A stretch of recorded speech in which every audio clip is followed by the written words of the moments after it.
มันតមកទៀតសូមជូនចម្រៀងឈ្មោះ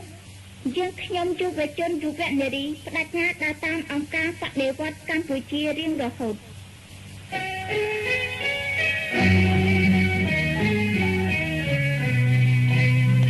อยู่ลงก่อนឆ្នាំកម្ពុជាឧត្តមទេបានរំដោះក្នុងចលនាតស៊ូបដិវត្តគ្រប់ចំនួនកុមារកម្ពុជាក្រោមការឃោសនាអប់រំនិងដឹកនាំរបស់អង្គការបដិវត្តបានរួមវិភាគទានយ៉ាងសកម្មនិងសមរម្យថ្លៃថ្លាបំផុតក្នុងការវាយកំទេចខ្មាំងសត្រូវគ្រប់ប្រភេទដើម្បីបុព្វហេតុរំដោះប្រទេសជាតិនិងរំដោះប្រជាជនកាលពីក្នុងសម័យតស៊ូនយោបាយសម្ងាត់កុមារយើងពិសេសកុមារដែលជាកូនកម្មករពលករនៅទីក្រុងនិងជាកូនកសិករក្រីក្រនៅទីជនបទបានរួមប្រស្រ័យធ្វើសកម្មភាពបដិវត្តតាំងពីតូចៗម្ល៉េះកុមារខ្លះធ្វើជានារសាររត់សម្បត្តិពីកន្លែងមួយទៅកន្លែងមួយនាំឯកសារពីតំបន់មួយទៅតំបន់មួយឬរហូតដល់ឆ្លងខេត្តខណ្ឌជាច្រើនទៀតនៅក្រោមការត្រួតពិនិត្យឆៃឆេតាមដានឃ្លាំមើលយ៉ាងតឹងរ៉ឹងបំផុតរបស់ខ្មាំងទាំងយប់ទាំងថ្ងៃតែទោះជាសភាពការតាំងតែងយ៉ាងនេះក្តីទោះជាខ្មាំងសម្លុតគម្រាមកំហែងខូខើ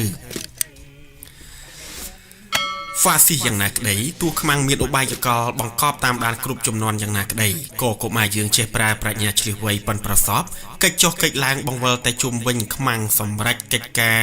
ភារកិច្ចនិរសាននេះប្រកបដោយជោគជ័យជានិច្ចកុមារខ្លះមានភារៈនាំផ្លូវកម្មាភិបាលដើរចុះឡើងធ្វើការនៅតាមមូលដ្ឋានឬជួយពង្រត់បង្វេះកម្មាភិបាលយកទៅលាក់បំពួនការពារសន្តិសុខពេលខ្មាំងរាតត្បាតមូលដ្ឋានម្ដងកុមារខ្លះទៀតមានភារៈចាំយាមផ្លូវឬយាមផ្ទះដើម្បីឲ្យសញ្ញាដល់ពូកម្មាភិបាលដែលកំពុងធ្វើការឬប្រជុំសម្ងាត់នៅក្នុងបន្ទប់នៅពេលណាដែលមានខ្មាំងមកដល់ចិត្តទីនោះកុមារខ្លះទៀតមានភារៈដើររកម្ហូបចំណីបន្លែបង្ការត្រីសាច់ផ្គត់ផ្គង់កម្មាភិបាលដែលរស់នៅក្នុងសម្ងាត់ពុំអាចចេញដើរហើររកស៊ីបានដូចគេឯងកុមារយើងទទួលបំពេញភារកិច្ចនេះដោយស្មារតីទទួលខុសត្រូវខ្ពស់និងដោយមនោសញ្ចេតនាបដិវត្តជ្រាលជ្រៅបំផុតចំពោះពូមីងកម្មាភិបាលបដិវត្តក្នុងមួយថ្ងៃកុមារយើងគ្មានឈប់ទំនេរដៃទេកុមារដើររកជញ្ជាត់ត្រីជញ្ជាត់កំពឹសជីកក្តាមចាប់កង្កែបឬធ្វើអន្ទាក់ធ្វើជង់ដាក់សัตว์ដើម្បីបានត្រីខ្លះសាច់ខ្លះយកមកផ្សែផ្សំធ្វើម្ហូបផ្គត់ផ្គង់ពូមីងកម្មាភិបាលទាំងឡាយព្រមជាមួយនេះកុមារដើរបេះបន្លែបង្ការតាមស្រែតាមត្រពាំងឬបេះស្លឹកឈើស្លឹកព្រៃណាដែលអាចហូបបានយកមកទុកធ្វើសម្លជូនពូមីងកម្មាភិបាលហូបដើម្បីមានកម្លាំងបម្រើការងារបដិវត្តឲ្យបានច្រើនពេលទំនេរថ្ងៃត្រង់កុមារក៏មិនបានសម្រាកដែរកុមារតែងឆ្លៀតទៅរកជីដំឡូងព្រែកដំឡូងទឹកទៀតពេលបានដំឡូងមកកុមារមិនហ៊ានហូបខ្លួនឯងទេឬហូបតែបន្តិចបន្តួចហើយសល់ប្រមាណយកទៅស្ងោរជូនពូមីងកម្មាភិបាលបដិវត្តដែលកំពុងធ្វើការនៅតែក្នុងបន្ទប់លាក់នៅក្នុងសម័យតស៊ូអាវុធរួមផ្សំនយោបាយដើម្បីទប់ទល់នឹងវាយកម្ចាត់សង្គ្រាមផ្ទៃក្នុងដែលចក្រពត្តិអាមេរិកនិងបរិវារបង្កឡើងកុមារកម្ពុជាយើងក៏បានរួមចំណែកយ៉ាងសកម្មនិងស័ក្តិសិទ្ធិបំផុតជាមួយពូមីងពុកម៉ែប្រជាជនកម្ពុជាទាំងមូលព្រមទាំងពូកងទ័ពបដិវត្តយើងផងកុមារបានធ្វើជានារសាររត់សម្បត្តិកាត់តំបន់ខ្មាំងឬពីស្រុកភូមិដែលខ្មាំងកាន់កាប់ទៅមូលដ្ឋានព្រៃភ្នំមកតំបន់ខ្មាំងវិញយ៉ាងអង្អាចឃ្លាវខ្លានិងឆ្លៀសវៃប៉ិនប្រសពបំផុតកុមារខ្លះចូលក្នុងក្រុមផលិតរួមប្រយុទ្ធក៏បង្កបង្កើនផលជាមួយពុកម៉ែបងប្អូនមីងមាផ្សេងទៀតដើម្បីប្រមូលស្បៀងឧបត្ថម្ភបដិវត្តកុមារខ្លះទៀតប្រើកលល្បិចយ៉ាងប៉ិនប្រសពបោកបញ្ឆោតបងវ៉ែពង្រៀងខ្មាំងជួយដឹកជញ្ជូនស្បៀងអាហារថ្នាំពេទ្យនិងសម្ភារៈផ្សេងយកទៅផ្ដល់ជូនពូពុកកងទ័ពនៅក្នុងព្រៃកុមារខ្លះទៀតដូចនៅខាងរតនគិរីមណ្ឌលគិរីស្ទឹងត្រែងបានចូលធ្វើកងឆ្លបជួយយាមកាមការពារភូមិឃុំនិងជួយពិនិត្យតាមដានចលនានិងសកម្មភាពខ្មាំងនៅរដូវប្រាំងម្ដងដែលខ្មាំងតែងចុះរាតត្បាតតាមមូលដ្ឋានបង្អែកបដិវត្តនានាកុមារយើងបានរួមជាមួយពុកម៉ែពូមីងយាយតាជួយធ្វើការចម្រងធ្នូស្លាខ្នាស្លាយ៉ាងញាប់ដៃប្រញាប់ជើងនិងប៉ិនប្រសពទាំងយប់ទាំងថ្ងៃដើម្បីប្រដាប់អាវុធឲ្យភូមិឃុំខ្លួនអាចប្រឈមមុខទប់ទល់ការពារការរាតត្បាតរបស់ខ្មាំងនិងដើម្បីរក្សាការពារមូលដ្ឋានដើម្បីការពារបដិវត្តការពារប្រជាជននិងទ្រព្យសម្បត្តិរបស់ប្រជាជនឲ្យបានដាច់ខាត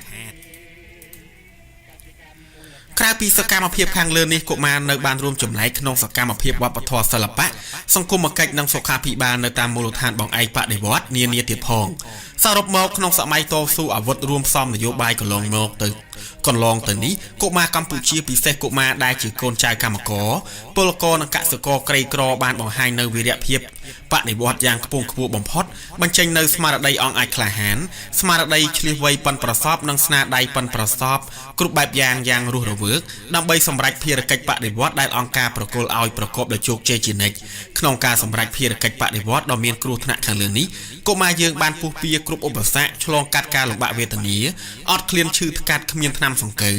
ហ៊ានធ្វើពលិកម្មគ្រប់បែបយ៉ាងបង្ហូរញើសឈាមជាមួយពុកម៉ែប្រជាជនរហូតដល់ហ៊ានបូជាអាយុជីវិតដ៏ក្មេងខ្ចីរបស់ខ្លួន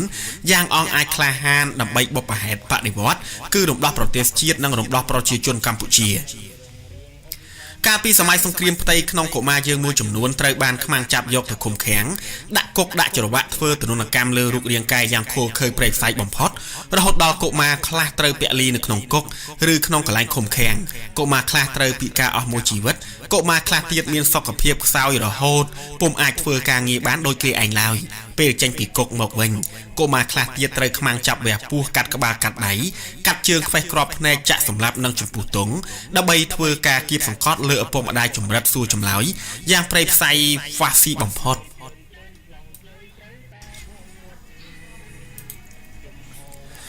នៅចំពោះមុខអង្គើខូខើហ្វាស៊ីទាំងនេះរបស់ខ្មាំងកុមារកម្ពុជាមិនត្រឹមតែមិនបាក់ធ្លាប់ខ្លាចចោះញោមសារភាពខ្មាំងប៉ុណ្ណោះទេតែផ្ទុយទៅវិញកុមារយើងកាន់តែមានកំហឹងឆាបឆេះសន្ទុះសន្ធើចំពោះខ្មាំងហើយចងគំនុំជាមួយខ្មាំងជារៀងរហូតអស់មួយជីវិតដូច្នេះកុមារកម្ពុជាបានរួមសកម្មភាពយ៉ាងជិតស្និទ្ធជាមួយពុកម៉ែមាមីងបងប្អូនប្រជាជនទូទៅលើកជ្រងក្រវីទងប្រយុទ្ធវាយកំទេចខ្មាំងយ៉ាងអង់អាចក្លាហានបំផុតជាប់ជារៀងរហូតមកក្នុងសម័យសង្គ្រាមឈ្លានពានរបស់ចក្រពត្តិអាមេរិកនិងបរិវារជាង5ឆ្នាំកន្លងទៅនេះកុមារកម្ពុជាដែលមានប្រពៃណីបដិវត្តអង់អាចក្លាហាននិងឆ្លៀសវៃក្នុងការសម្រេចភារកិច្ចបដិវត្តក៏បានរួមវិភាគទានក្នុងការប្រយុទ្ធកំទេចខ្មាំងកាន់តែសកម្មកាន់តែសស្រាក់សស្រាំថែមទៀតទាំងនៅសមរភូមិមុខទាំងនៅសមរភូមិក្រោយនៅសមរភូមិក្រោយកុមារយើងបានចូលក្នុងក្រុមកុមារស្នេហាជាតិប្រយុទ្ធបង្កបង្កើនផលជាសមូហភាពដើម្បីប្រមូលស្បៀងឧបត្ថម្ភទៅពូកងទ័ពនៅសមរភូមិមុខផងខំវឹកហាត់វឹកវើនវិជាយោធាវាយខ្មាំងផងត្រៀមប្រយុទ្ធប្រុងខ្លួនជាស្រេចចូលបម្រើកងទ័ពបដិវត្តនៅពេលណាដែលអង្គការត្រូវការភ្លាមព្រមជាមួយនេះកុមារយើងនៅបានឆ្លៀតពេលទំនេរខិតខំរៀនសូត្រអក្សរនិងលេខនពន្ធដើម្បីកសាងនិងបង្កើនសមត្ថភាពខ្លួនកុមារក្នុងក្រុមសហគមន៍ក៏បានរៀនវប្បធម៌ផងធ្វើពលកម្មបង្កើនផលផងកុមារបានចុះប្រឡូកធ្វើស្រែចម្ការជាមួយសមាជិកសហគមន៍ផ្សេងទៀតជួយខ្វៀលក្របីខ្វៀលគោរបស់ឪពុកម្ដាយខ្លួនផងដែរកុមារជួយចិញ្ចឹមថែទាំឲ្យបាយទឹកចំណីដល់ជ្រូកមាន់ទាក្នុងក្រុមសហគមន៍ដោយអស់ពីចិត្តពីថ្លែងក្រៅពីនេះកុមារនៅបានចូលរួមប្រស្រ័យកាប់ដីលើកដីជញ្ជូនដីធ្វើទំនប់ជីកប្រឡាយជីកស្រះធ្វើអាងទឹកដោះស្រាយរងទឹកបង្កើនផលយ៉ាងសស្រាក់សស្រាំទាំងយប់ទាំងថ្ងៃដោយមនុស្សចាស់ដែរសកម្មភាពទាំងនេះរបស់កុមារក្នុងក្រុមសហគមន៍សុទ្ធតែជាវិភាគទានយ៉ាងសំខាន់មួយដែលបម្រើនឹងជំរុញចលនាបង្កើនផលឧបត្ថម្ភសង្គ្រាមបដិវត្តឲ្យផុសផលខ្លាំងក្លាជានិច្ចកុមារខ្លះទៀតបានធ្វើជានារសាររដ្ឋសម្បត្តិចុះឡើងឬជានារសារនាំផ្លូវកម្មាភិបាលដែលចេញដើរធ្វើការងារពីកន្លែងមួយទៅកន្លែងមួយពីមន្ទីរមួយទៅពីមន្ទីរមួយពីមូលដ្ឋានមួយទៅមូលដ្ឋានមួយទៀតកុមារខ្លះទៀតបានធ្វើជាកងឆ្លបជួយយាមកាមតាមផ្លូវការពារសន្តិសុខភូមិឃុំដោយស្មារតីប្រុងប្រយ័ត្នបដិវត្តខ្ពស់បំផុតហេតុនេះហើយបានជាកុមារឆ្លបយើងតែងតែចាប់បានកិញភ្នាក់ងារចារកម្មឬសន្តិសុខសម្ព័ន្ធរបស់ខ្មាំងដែលបន្លំខ្លួនចូលមកក្នុងភូមិឃុំបង្កប់ខ្លួនទៅតាមព្រៃដើម្បីធ្វើសកម្មភាពបំផ្លិចបំផ្លាញបដិវត្តនិងប្រជាជនយើងជាញឹកញាប់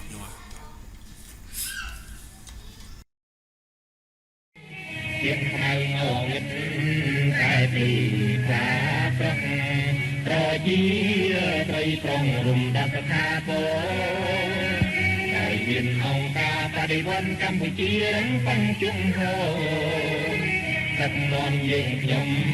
តទូឈូឆោវាយបានមេចោលចក្រពន្ធចង្រៃ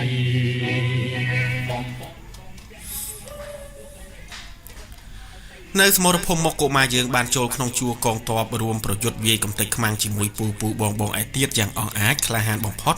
ពុះពីឧបសគ្គឆ្លងកាត់គ្រោះថ្នាក់និងការលំបាកវេទនាអត់ឃ្លានឈឺថ្កាត់គ្មានថ្នាំសង្កូវខ្លះ ខ្វះសពខ្វះគ្រប់បានដល់ជោគជ័យដោយតែពូបង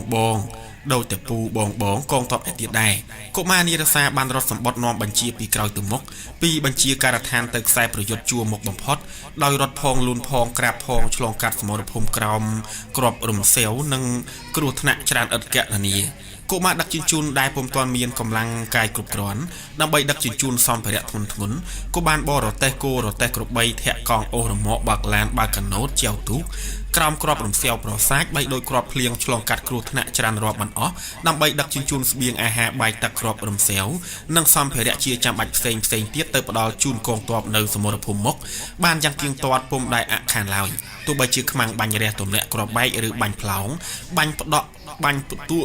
បាញ់ផ្ដួកកាត់ផ្លូវគោផ្លូវទឹកទាំងយប់ទាំងថ្ងៃយ៉ាងណាក្តីលាក់នឹងលាក់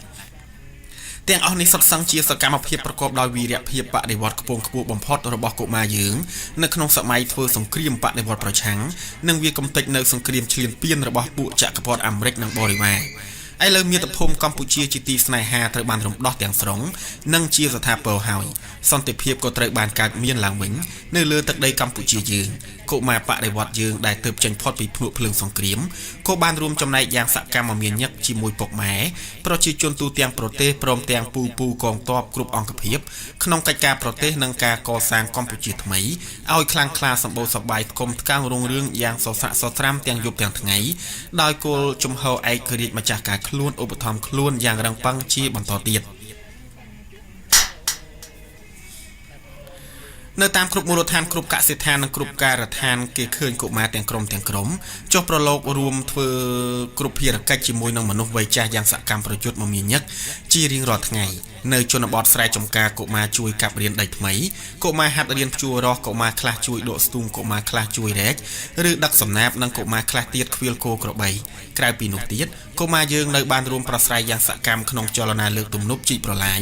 លើកភ្លឺស្រែដើម្បីដោះស្រាយបញ្ហាទឹករក្សាទឹកនិងសន្សំទឹកទុកធ្វើស្រែកុមារខ្លះកាប់ដីកុមារខ្លះទៀតជួយជញ្ជូនដីកុមារខ្លះទៀតជួយពូនដីបុកបង្ហាប់ដីយ៉ាងស្វាហាប់នៅតាមកសិដ្ឋានកុមារជួយថែសួនបន្លែដោយរែកទឹកស្រោចដាក់ជីបោចស្មៅបេះសាតល្អិតឬដង្កូវដែលស៊ីបំផ្លាញផលដំណាំក្រៅពីនេះកុមារបានចិញ្ចឹមជ្រូកមាន់ទាថែទាំឲ្យចំណីទឹកយ៉ាងទៀងទាត់ធ្វើត្រង់មាន់ត្រង់ទាហើយថែទាំបោសសម្អាតយកលាមកសត្វធ្វើជីដាក់បន្លែផងនិងរក្សាអនាម័យជានិច្ចកុំឲ្យសត្វឈឺផងនៅតាមការដ្ឋាននានាដូចជាការដ្ឋានលើកផ្លូវធ្វើផ្លូវសង់ស្ពានធ្វើផ្លូវរទេះភ្លើងនិងសំណង់ផ្សេងក៏គេឃើញមានកុមារចូលរួមធ្វើសកម្មភាពទៅតាមលទ្ធភាពនិងកម្លាំងកាយរបស់ខ្លួនដែរនៅតាមរោងចក្រនិងរោងជាងនានាគេឃើញមានកុមារធ្វើជាកម្មករបញ្ជាម៉ាស៊ីនតូចធំយ៉ាងស្ទាត់ជំនាញឬជួយខ្ចប់ជួយប្រមូលផលិតផលក្នុងរោងចក្រឬមួយទៀតជួយយាមការពារសន្តិសុខរោងចក្រដោយស្មារតីប្រុងប្រយ័ត្នបដិវត្តខ្ពស់បំផុតមិនឲ្យខ្មាំងសត្រូវណាចូលមកយាយីឬធ្វើវិច្ឆេទកម្មបំផ្លិចបំផ្លាញបានឡើយនៅក្នុងទីក្រុងក៏គេសង្កេតឃើញកុមារជួយបោសសម្អាតផ្លូវថ្នល់ជួយរៀបចំផ្ទះសម្បែងថែទាំសម្អាតទីក្រុងនិងជួយយាមកាមការពារសន្តិសុខទីក្រុងដោយស្មារតីទទួលខុសត្រូវខ្ពស់បំផុតដែរទន្ទឹមនឹងសកម្មភាពធ្វើការងារពលកម្មបង្កបង្កើនផលការពារប្រទេសនិងកសាងប្រទេសខាងលើនេះកុមារយើងបានរៀនសូត្រវប្បធម៌ដើម្បីកសាងនិងបង្កើនសមត្ថភាពវប្បធម៌ខ្លួនផងដែរការនេះធ្វើទៅបានគឺអាស្រ័យមានការចាត់តាំងផ្លាស់វេនគ្នាធ្វើការនិងរៀនសូត្រជាបន្តបន្ទាប់ពេលយប់ទំនេរកុមារនៅបានទទួលការអប់រំរៀនសូត្រនយោបាយសតិអារម្មណ៍ចាត់តាំងបដិវត្តមានប្រជុំជីវភាពត្រួតពិនិត្យជួយកសាងគោលជំហរបដិវត្តគ្នានិងដកពិសោធន៍ខុសត្រូវលើការងារដែលបានធ្វើក្នុងមួយថ្ងៃកន្លងមកអាស្រ័យហេតុនេះហើយបានជាគេសង្កេតឃើញកុមារក្នុងសម័យកម្ពុជាថ្មីយើងនេះពិតមែនតែនៅតូចទេតែមានរបៀបរៀបរយចេះស្រឡាញ់ការងារពលកម្មចេះគោរពអង្គការវិន័យដោយភ្ញាក់រលឹកចេះស្រឡាញ់រាប់អានគ្នាសាមគ្គីគ្នារវាងកុមារនិងកុមារទាំងក្នុងការរស់នៅក៏ដូចជាការងារប្រចាំថ្ងៃពុំដែលមានទើសតែងឆ្លោះប្រកែកគ្នាជាប្រតិចគ្នាឬវាយតបគ្នាដោយកុមារក្នុងសង្គមចាស់ឡើយក្នុងគ្រប់កិច្ចការដែលជាភារកិច្ចរបស់ខ្លួនកុមារតែងយកចិត្តទុកដាក់ខិតខំធ្វើខិតខំបំពេញដោយស្មារតីទទួលខុសត្រូវខ្ពស់និងគោលចំហឯករាជ្យម្ចាស់ការខ្លួនឧបត្ថម្ភខ្លួនគ្មានពឹងផ្អែកឬទម្រុនចាំម៉ែឪមីងមាយាយតាណាមកជួយឡើយព្រមជាមួយនេះកុមារយើងក៏មានស្មារតីច្នៃប្រឌិតកសាងរស់រវើកក្នុងការសម្រេចភារកិច្ចរបស់ខ្លួនទៀតផង បច្ចុប្បន្ននេះពិតមែនតែជីវភាពក្មួយទាំងឡាយមិនទាន់បានសម្បូរសប្បាយនៅឡើយទេតែជីវភាពក្មួយមានការធានា 1% ទៅហើយ 100% ហើយព្រោះក្មួយរស់នៅក្នុងសង្គមកម្ពុជាថ្មីដែលស្អាតស្អំយុត្តិធម៌គ្មានមនុស្សជាជាន់មនុស្សគ្មានអំពើពុករលួយពីលាអាវ៉ាសែននិងអំពើអបាយមុខផ្សេងទៀតឡើយជាសង្គមដែលមនុស្សទាំងអស់ទាំងនារីទាំងបុរសទាំងមនុស្សវ័យចាស់ទាំងកុមាររស់នៅស្មើភាពគ្នាហើយទាំងអស់គ្នាចុះប្រឡូកធ្វើពលកម្មអង្គបង្កើនផលកសាងប្រទេសនិងការពារប្រទេសក្នុងសេចក្តីថ្លៃថ្នូរនិងកិត្តិយសថ្លៃថ្លារុងរឿងបំផុតអនាគតភ្លឺស្វាងរះចាំងចែងនៅពីមុខក្មួយទាំងឡាយអស់ភ័យអស់គិតឬព្រួយបារម្ភអំពីរឿងកំព្រាឯកោអនាថាអស់ភ័យគិតពីរឿងធំឡើងអត់ការធ្វើអស់ភ័យគិតពីរឿងអត់ឃ្លានដាច់ពោះស្លាប់អស់ភ័យគិតពីរឿងមិនចេះអក្សរអស់ឬក៏ធ្លាក់ខ្លួនទៅក្នុងអំពើអបាយមុខផ្សេងទៀតឡើយនៅក្នុងសង្គមកម្ពុជាថ្មីនេះក្មួយកុមារពិតជានឹងបានរស់នៅរីកធំធាត់ចម្រើនលូតលាស់ក្នុងសុភមង្គលថ្លៃថ្នូរបរិសុទ្ធនិងមានកិត្តិនាមកិត្តិស័ព្ទល្អជាអ្នកស្នេហាជាតិស្នេហាប្រជាជនជាអ្នកបម្រើប្រទេសជាតិបម្រើប្រជាជនយ៉ាងស្មោះសរបំផុតនិងជាអ្នកកសាងស្ថាបនាកម្ពុជាថ្មីឲ្យបានកាន់តែខ្លាំងក្លានិងសម្បូរសប្បាយគុំថ្កើងរុងរឿងថែមទៀតជាលំដាប់ការអប់រំរៀនសូត្រដោយជាប់នឹងការងារពលកម្មផលិតយ៉ាងដូចនេះធ្វើឲ្យកុមារយើងមានការរីកចម្រើនព្រមជាមួយនឹងទាំងរូបរាងកាយទាំងស្មារតីទាំងគំនិតបញ្ញានិងគោលជំហរបដិវត្តន៍គឺគោលជំហរស្នេហាជាតិស្នេហាបដិវត្តន៍ស្នេហាប្រជាជនស្រឡាញ់ពលកម្មគោរពអង្គការវិន័យស្រឡាញ់និងគោរពសមូហភាពលក្ខណៈទាំងសមត្ថភាពការងារបម្រើប្រទេសជាតិកសាងប្រទេសជាតិនិងការពារប្រទេសជាតិជាលំដាប់ផងការអប់រំកសាងកុមារបែបនេះវាធានាឲ្យកុមារកម្ពុជាយើងរីកចម្រើនលូតលាស់ហើយធ្វើដំណើរយ៉ាងត្រឹមត្រូវតាមមាគ៌ាបដិវត្តន៍ដ៏ត្រឹមត្រូវនិងភ្លឺស្វាងវាធានាឲ្យកុមារកម្ពុជាយើងបន្តវេនបដិវត្តន៍ការពារប្រទេសនិងកសាងប្រទេសតទៅអនាគតទៀតឲ្យបានគង់វង្សស្ថិតស្ថេរខ្លាំងក្លានិងសម្បូរសប្បាយគុំថ្កើងរុងរឿងតរៀងទៅដោយជោគជ័យទាំងស្រុងក្រែងជោគជ័យចេញចែងអង្គការបន្តបំទាំងបំពំពងរឹងជុំហោតែវត្តនឹងនៅសំរុញប្រយុទ្ធយ៉ាងកុំឲ្យជឿនខ្លងឆ្លើយត្រូវតែមួតជុំហោវណ្ណៈកម្មករប្រកាសបំទាំងរហូតជាលេចក្រុមប្រាំលើមេគាឯករាជ្យម្ចាំងការយ៉ាងល្អចំណានខ្លួនឧបត្ថម្ភខ្លួននឹងជាតិឲ្យបានកិត្តិយសតាមការផុនផ្លាខ្ញុំទេ